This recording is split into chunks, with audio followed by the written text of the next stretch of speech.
അപ്പൊ ഷിബു ചക്രവർത്തി എങ്ങനെയാ ഈ ഓളത്തിനൊപ്പിച്ച് ഒഴുകാൻ പറ്റുന്നുണ്ടോ അതോ? തീർച്ചയായിട്ടും നമ്മൾ നിൽക്കും. ഞാൻ ഇന്നലെ കണ്ണൂരിൽ നിന്ന് വരുന്നത് എന്റെ പാട്ടിന്റെ ഷൂട്ട് കഴിഞ്ഞിട്ടാണ് വരിക അല്ലേ?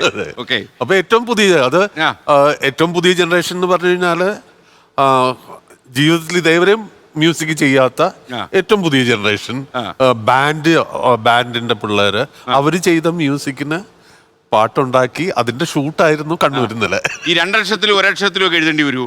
തീർച്ചയായും പറഞ്ഞൊരു വെല്ലുവിളി അതാണല്ലോ. ഏഴക്കൂട്ടം എന്ന് പറയുന്ന പടത്തില് ചൈനീസ് മ്യൂസിക് ഉണ്ട്. ചൈനീസ് മ്യൂസിക്കിന് ഈ പറയുന്ന 2 അക്ഷരം കൊണ്ട് പറ്റുള്ളൂ. ഇല്ലിക്കാടും മാലേയമണിയും മൂക്കിലോരത്തെങ്ങാൻ തിങ്കൾ തെളിഞ്ഞാൽ ആ ഒരു ചൈനീസ് മ്യൂസിക് ആ മ്യൂസിക് വേണമെന്ന് പറഞ്ഞ് എന്താ, കാരണം ഞാൻ അതിന്റെ സ്ക്രിപ്റ്റ് റൈറ്റർ കൂടിയാണ്.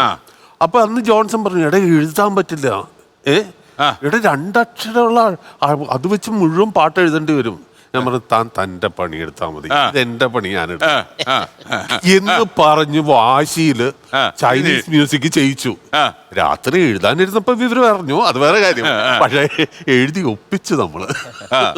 അപ്പൊ ഈ ഇങ്ങനെ ഒരു പുതിയ ട്രെൻഡിൽ എഴുതിയതില് ഏറ്റവും താങ്കൾക്ക് ഇഷ്ടം തോന്നിയതാണ്? ഇതിന്റെ ഏറ്റവും പ്രധാനപ്പെട്ട പഴയ കാലത്താണെങ്കിലും പുതിയ കാലത്താണെങ്കിലും സിനിമ എന്താ ആവശ്യപ്പെടുന്നു, സിറ്റുവേഷൻ അനുസരിച്ച് എഴുതുക. അതെ, അത്രേ ഉള്ളൂ അതിൻ്റെ അകത്ത്. പണ്ടും ഇപ്പൊ നമ്മൾ പച്ചമാങ്ങ നമ്മൾ തന്നെയല്ലേ എഴുതിയത്, ബാഗി ജീൻസ് എഴുതിയത് നമ്മൾ തന്നെയല്ലേ എന്ന് പറഞ്ഞിട്ട് നമ്മൾക്ക് ഓർമ്മകൾ ഓടിക്കളിക്കുക എന്ന് പറയുന്നതിനോട് പ്രത്യേകിച്ച് ഇഷ്ടമൊന്നുമില്ല.